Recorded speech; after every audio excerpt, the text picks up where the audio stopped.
সালাম স্টিল ভোটের গাড়ি নিয়ে গাজীপুরে আছেন খায়রুল ইসলাম। তিনি জানাচ্ছেন সেখানকার ভোটের হালচাল।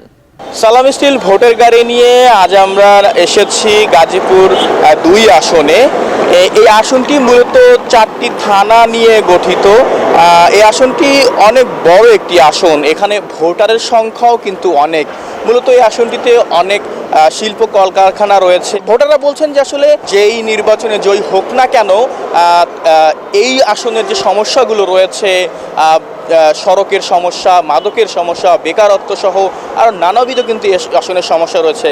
সে সকল সমস্যায় যিনি কাজ করবেন তাকেই কিন্তু তারা প্রতিনিধি হিসাবে নির্বাচন করবেন। প্রার্থীরা কিন্তু প্রতিনিয়তই তাদের নির্বাচনী প্রচারণা চালাচ্ছেন, মানুষের দ্বারা দ্বারা যাচ্ছেন, নানা প্রতিশ্রুতি দিচ্ছেন, ভোটারদের ভোট নেওয়ার জন্য নানা ধরনের আশ্বাস কিন্তু তারা দিচ্ছেন। এই ছিল গাজীপুর ২ আসন থেকে সালাম স্টিল ভোটের গাড়ির নির্বাচনী প্রচারণা নিয়ে সর্বশেষ খবর আমার কাছ থেকে।